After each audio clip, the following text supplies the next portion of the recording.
Buenas tardes, a la doctora Gina, muchas gracias por la invitación. Hoy vamos a hablar acerca de imágenes en cardiooncología en estos cortos 20 minutos. Vamos a comenzar diciendo que la cardiooncología es la disciplina que se ha convertido en un pilar fundamental para los cardiólogos, pero no solo para nosotros, sino para también los hematólogos y los oncólogos en la evaluación de los pacientes con cáncer que tienen algún riesgo de cardiotoxicidad.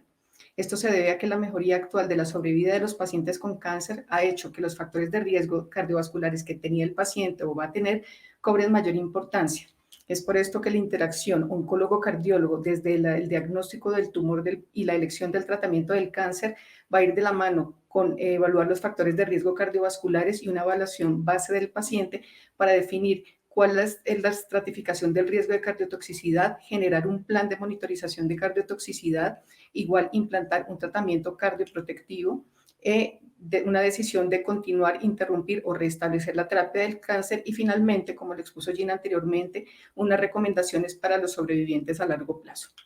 Pero esto se basa en que todas las complicaciones cardiovasculares por la terapia del cáncer va a tener unos estadios de evaluación de los cuales vamos a hablar en esta charla. La primera es que debemos estratificar el riesgo de los pacientes, hay que detectar la injuria tempranamente, predecir si este paciente se puede recuperar o no y cómo va a ser la detección de la injuria en los sobrevivientes. Pero tenemos que tener en cuenta que para imágenes diagnósticas, las condiciones clínicas que van a ser evaluadas, aunque van a estar enfocadas principalmente a la disfunción ventricular izquierda, no son los únicos casos que se presentan, sino también enfermedades pericárdicas, enfermedad coronaria, hipertensión pulmonar y aortopatías, y es desde este momento en que las imágenes multimodales toman gran importancia, principalmente el ecocardiograma, que es nuestra primera línea de diagnóstico, sin olvidar que existe la medicina nuclear y el PET, el CT cardíaco y la resonancia magnética cardíaca como estudios complementarios a esta evaluación inicial.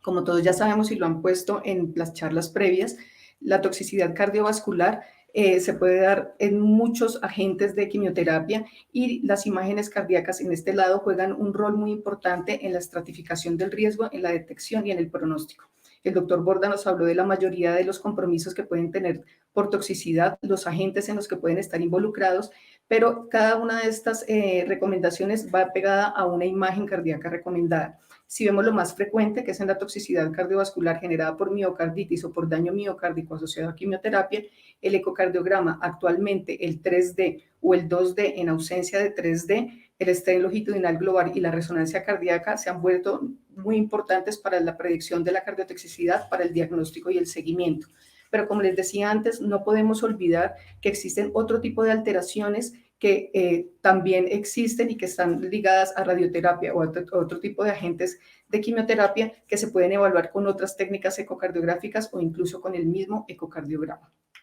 Esta figura apareció publicada en el 2022, donde para mí resume exactamente lo que un paciente debe tener de base en una estratificación de riesgo. Estos principios generales en las imágenes para cardiotoxicidad van a incluir la medida de la función ventricular tridimensional en caso de estar disponible o la 2D por Simpson biplano, la medida de los volúmenes ventriculares izquierdos que debe ser reportada, cuando considera resonancia magnética cardíaca para poder hacer diagnóstico, siempre combinar los factores clínicos o los factores de riesgo clínicos y los datos de los biomarcadores, idealmente durante el ecocardiograma medir la presión arterial del paciente y siempre también que se pueda medir el strain longitudinal global. Esto hace que las condiciones clínicas de una imagen cardíaca puedan predecir el riesgo de cardiotoxicidad por imagen de un paciente. Pero ¿cómo comenzó esto? Este artículo publicado en el Heart en el 2018 con una editorial que menciona que la cardiotoxicidad es una medicina de precisión, pero con definiciones imprecisas. ¿Por qué se dice? Porque los estándares, diferentes organizaciones han intentado definir la cardiotoxicidad tomando diferentes puntos de fracción de eyección, diferentes puntos de corte y la caída de cada uno de ellos para definir cardiotoxicidad. En ese momento no había ningún acuerdo. Si ustedes comparan las diferentes guías que han aparecido más o menos hasta el 2020, las guías europeas tomaban cortes de fracción de eyección de menos de 50% y las guías de la ASCO, que es la Sociedad de Oncología, tomaban un punto de corte menor a 55%. Igualmente, los cambios en la fracción de eyección eran diferentes para cada guía, donde podría ser una disminución del 10% desde la base o una disminución del 5% o del 10% de acuerdo a si el paciente es sintomático o no. En lo que están de acuerdo las guías y la mayoría en la que se ha estudiado es en la reducción del strain longitudinal global, que es la mecánica mecánica miocárdica que vamos a ver más adelante, en la que podemos predecir una disminución de la torsión ventricular previo a la caída de la fracción de eyección. Todas las guías hablan de que una reducción relativa más del 15% de la línea de base en esta torsión es considerada cardiotoxicidad.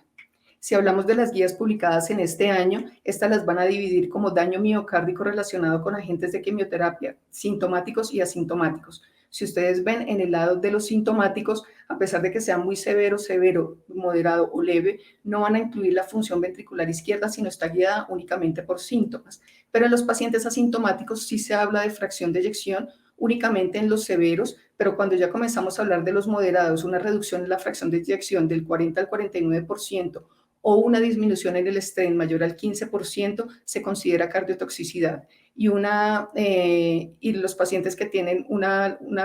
alteración leve, una fracción de eyección mayor al 50%, también con una caída en el strain longitudinal global, además de los biomarcadores. Pero esto nos lleva a pensar que si vamos a estratificar a todos los pacientes con cáncer, definitivamente no, tenemos que hacer una estratificación de este riesgo, que es la primera parte que tenemos que hablar para poder definir cuál va a ser el porcentaje o cuál va a ser el riesgo de que este paciente nos haga cardiotoxicidad y poder seguirlo a largo plazo. Nuevamente las guías también nos hablan de esto y nos hablan de que debemos tener en cuenta la edad, el sexo, la genética, los factores de riesgo cardiovasculares médicos, los estilos de vida, así como lo ha hablado la doctora González en la charla previa, la realización de un electrocardiograma, un ecocardiograma y los biomarcadores cardíacos, revisar si el paciente ha tenido terapias cardiotóxicas previas y si ha tenido enfermedad cardiovascular previa. Esto con una evaluación clínica y unos test complementarios nos da la primera idea de que si este paciente puede tener alto riesgo de cardiotoxicidad. Finalmente, para este tipo de evaluación del riesgo, también hay factores relacionados con la terapia, de los cuales ya se han hablado, para poder clasificar el paciente en bajo riesgo, riesgo intermedio o riesgo alto, de acuerdo al tipo de quimioterapia recibido, a las dosis recibidas y si ha recibido trastuzumab asociado a antracíclicos o no. Después de esta clasificación, hay factores relacionados con el paciente en los cuales me voy a enfocar en las próximas diapositivas, ya que para las imágenes son muy importantes. Si consideramos un paciente de bajo riesgo en una edad de mayor de 18 años y menos de 50 años, en ausencia de otros factores de riesgo, las guías nos dicen que el riesgo de cardiotoxicidad es aproximadamente del 2%. Es de riesgo intermedio si el paciente tiene entre 50 y 64 años, con uno o dos factores de riesgo cardiovasculares en los cuales incluyen hipertensión, dislipidemia, obesidad, resistencia a la insulina y el tabaquismo. Y será de alto riesgo si tiene más de 65 años con más de los dos factores de riesgo cardiovasculares que los que mencioné anteriormente, o diabetes, o si el paciente ya tiene una enfermedad cardiovascular diagnosticada como enfermedad coronaria, una cardiomiopatía, una enfermedad valvular severa o falla cardíaca.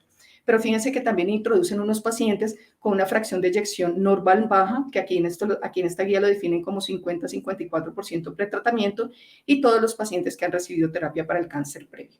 Pero ¿por qué les digo que es importante la edad? En el 2017 apareció publicado este estudio de seguimiento a 7 años de los pacientes que habían recibido específicamente antraciclinas, donde mostraron que la edad, cuando toman un valor de referencia menor a 50 años, el factor de riesgo para cardiotoxicidad es muy bajo, pero fíjense que cuando aumenta de 50 a 59 años, el hazard ratio aumenta a 2.4 y cuando son mayores de 60 años va a aumentar a 2.7. Pero fíjense también qué pasa con la fracción de eyección de base del paciente. Normalmente toman mayor de 65 para referencia, pero si tiene 55 a 64 años, este hazard ratio aumenta a 1.98 y si tiene una fracción de eyección normal baja, va a aumentar a 6.7. Pero si ustedes ven la fracción de eyección post-quimioterapia o post-recibir antracíclicos, fíjense que en los que son de 55 a 64% va a aumentar este hazard ratio de 1.98 a 3.5 y si es de una fracción de eyección normal baja va a aumentar a casi 12. Eso quiere decir que la edad es un factor muy importante para poder predecir riesgo cardiovascular. Esto resumido en las guías actuales, en donde el paciente lo vamos a clasificar en los diferentes riesgos que hay, con el tipo de agente recibido y se van a dar unas recomendaciones claras, clase 1 o clase 2A, acerca de la realización de un ecocardiograma de base para este tipo de pacientes. Finalmente, no está muy lejos de lo que dijeron las guías ASCO en el 2016, donde nos dan 5 puntos de recomendaciones a partir del diagnóstico del cáncer, donde debemos precisar cuáles son los pacientes de alto riesgo para desarrollar disfunción cardíaca. ver cuáles son las estrategias de prevención de cardiotoxicidad antes de la terapia, minimizar los riesgos cuando está recibiendo la terapia, cuáles son las estrategias de monitorización que vamos a realizar con el paciente durante el tratamiento y después del tratamiento. Entonces, una vez definido cuáles son los pacientes de alto riesgo, vamos a definir cómo vamos a detectar el daño temprano. Y es aquí donde las imágenes cobran mayor importancia. Esta gráfica que también la mostró la doctora González, donde todos los pacientes que van a recibir quimioterapia van a ser un estadio A, con la diferencia para pasar estadio B, que la enfermedad estructural cardíaca que normalmente diagnosticamos por imagen va a cobrar gran importancia y es donde los pacientes pueden recibir agentes de cardioprotección. Entonces, aquí aparece nuevamente la guía publicada este año, donde nos dicen que el ecocardiograma es la modalidad de primera línea recomendada para la evaluación de la función cardíaca en pacientes con cáncer con un nivel de evidencia 1C. Pero este ecocardiograma no es un ecocardiograma que tenga una información general, sino que debe tener puntos específicos para poder hacer un seguimiento. Si hablamos de las cavidades derechas, las dimensiones del ventrículo derecho, no solamente tomar TAPSE, sino también cambio de área fraccional, strain longitudinal global de la pared libre del ventrículo derecho si se puede, áreas de la aurícula derecha y velocidad de insuficiencia tricuspide pico para poder calcular la presión sistólica pulmonar o por lo menos la probabilidad. Y en el ventrículo izquierdo reportar masa, volúmenes ventriculares izquierdos. Nuevamente aparece la función ventricular izquierda medida por 3D o 2D si no está disponible el 3D. Realizar ecocontrastes si la ventana acústica es inadecuada y si se tiene disponible. El strain longitudinal global siempre que se pueda y la función diastólica. Estos parámetros son muy importantes para poder reportar en el paciente y poder clasificarlo. Pero si ustedes se dan cuenta, con un nivel de evidencia 1B está el ecocardiograma 3D y lo mencionan como la modalidad ecocardiográfica preferida para medir función ventricular izquierda. ¿De dónde sale esto y por qué no solo quedarnos con el 2D? Esto sale de este estudio inicialmente que fue publicado en el Journal Clinic of Oncology más o menos en el 2013, donde evaluaron el papel del ecocardiograma tridimensional en cáncer de seno, se comparó con eco 2D y resonancia magnética como el gold estándar. El lado de la izquierda, en los puntos A y B, está la fracción de eyección tomada por ecocardiograma transtorácico y abajo la comparada con resonancia. En los puntos C y D, el seguimiento a 6 meses y E y F en el seguimiento a los 12 meses. Pero ¿qué es importante? Que la R al tomar el ecocardiograma por 2D es 0.31, es decir, es muy baja, y al compararla con resonancia, si ustedes se dan cuenta, la variabilidad de la fracción de eyección tomada puede llegar hasta 15 puntos porcentuales, que no va a cambiar en la medición de los 6 o a los 12 meses. Pero fíjense qué pasa cuando esta función ventricular es tomada por 3D. Ya el R sube a 0.91 y si lo vamos a comparar en las gráficas de 3D versus resonancia magnética, la diferencia porcentual es aproximadamente 5 puntos. Entonces, si finalmente medimos esto por 2D únicamente, vamos a tener una diferencia del 15% aproximadamente en fracción de eyección, que nos puede convertir un paciente con una fracción de eyección preservada en uno que tenga una fracción de eyección comprometida y que, o al contrario, no lo diagnostiquemos. En cambio, aquí la diferencia va a ser de 5 puntos porcentuales que probablemente no vaya a cambiar mucho la situación del paciente. Esto hablando de las técnicas 2D y 3D. Si hablamos de deformación miocárdica del strain longitudinal global, la guía lo recomienda en todos los pacientes con cáncer que tengan un ecocardiograma si está disponible con una evidencia clase 1, nivel de evidencia C. Y es porque el strain longitudinal global es un strain que se puede tomar durante el mismo ecocardiograma con unas imágenes claras, con 3 vistas apicales y donde el basal nos va a ser un predictor de riesgo de cardiotoxicidad. Los cortes para la mayoría de los equipos que ustedes saben que son diferentes está alrededor de menos 17.8 si hacemos un conglomerado y el seguimiento a 3 o 6 meses o 12 meses nos va a ayudar a la detección del daño precoz miocárdico y en los supervivientes como una guía, un control de la población sobreviviente y un seguimiento en el tiempo. ¿Esto de dónde sale? Les muestro resultados del estudio SUCOR presentado el año pasado, en lo cual incluyeron 331 pacientes que fueron expuestos a antraciclinas más un factor de riesgo para falla cardíaca. Ellos lo que hicieron fue dividir los pacientes para hacer una estrategia de cardioprotección guiada por fracción de eyección o por strain longitudinal global. Por fracción de eyección era cuando se disminuía la fracción de eyección mayor al 5%, se le comenzaba medicamentos cardioprotectores, en cambio cuando el strain se disminuía por debajo de la base o con la disminución global que hemos visto en las guías, se le iniciaba medicamento cardioprotector. Que se dieron cuenta durante el estudio que la diferencia fue significativa en los pacientes que se les inició cardioprotección guiada por strain longitudinal global. Si lo ven de este lado de la gráfica, a los pacientes se les tomó un ecocardiograma basal. De acuerdo a la respuesta, si era normal, la probabilidad, como ya dijimos, es aproximadamente del 2% de cardiotoxicidad, pero si tenía un stent longitudinal global y se le iniciaba cardioprotección, la mayoría de los pacientes conservaban la misma fracción de eyección. En cambio, a los pacientes que se les veía solamente por fracción de eyección, esta misma permanecía disminuida en la mayoría de los pacientes. Que lograron concluir del estudio que la terapia de cardioprotección guiada por stent longitudinal global se asocia a una reducción importante del número y de la gravedad de los casos de cardiotoxicidad. Si lo vemos nuevamente en este estudio, en el cual se midió el stent longitudinal a los eventos cardiovasculares adversos en los pacientes que eran tratados con antraciclinas, lo que se dieron cuenta es que con el punto de corte de 17.5% en el strain, si lo seguían en el tiempo, las curvas se separan mucho cuando se mide también el strain. Si lo vemos desde esta gráfica, la unión de las variables clínicas a la fracción de eyección dan una P no significativa. Sin embargo, cuando se incluye el stent longitudinal global dentro de estos, la P es significativa, lo que quiere decir que al adicionar el stent longitudinal global va a resultar en una mejoría de la identificación de los eventos cardíacos comparados con los factores de riesgo clínicos únicamente.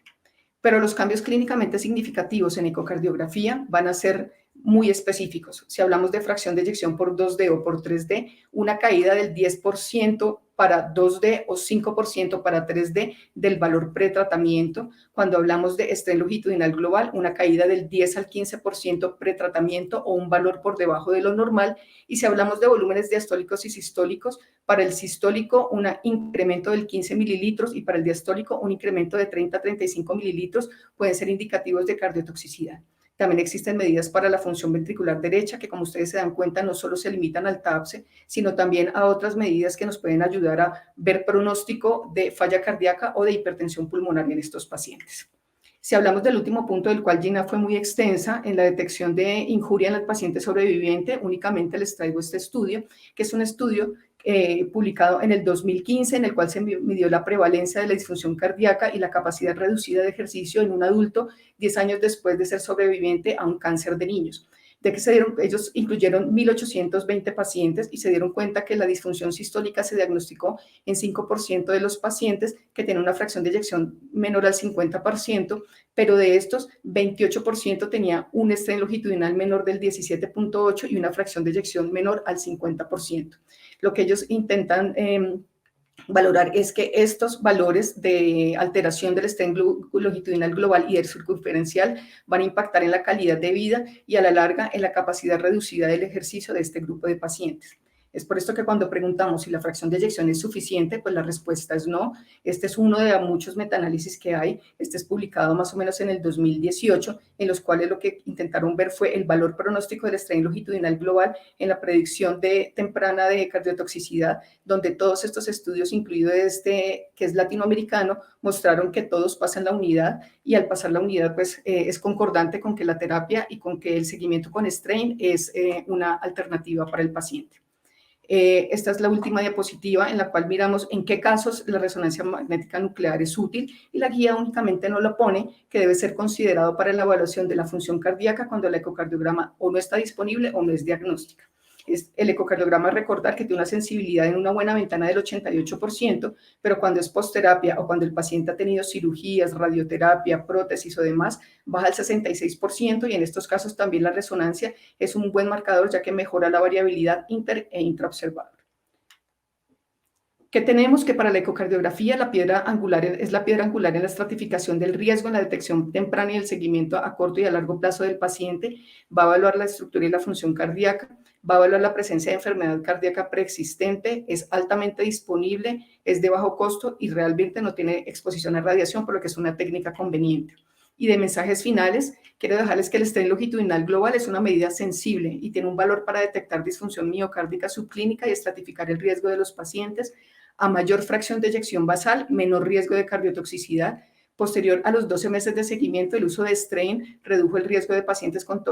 cardiotoxicidad. Y aunque no podemos reemplazar la fracción de eyección, sí existen técnicas complementarias como la deformación que pueden ayudar a clasificar o a reestratificar los pacientes en los estadios de riesgo. pero también tenemos que tener en cuenta que se debe realizar un protocolo de cardio-oncología donde se reporten todas las variables que les presenté anteriormente para que se pueda hacer un real seguimiento de estos pacientes. Y recordar también que el strain longitudinal global anormal tiene un claro valor pronóstico. Muchas gracias.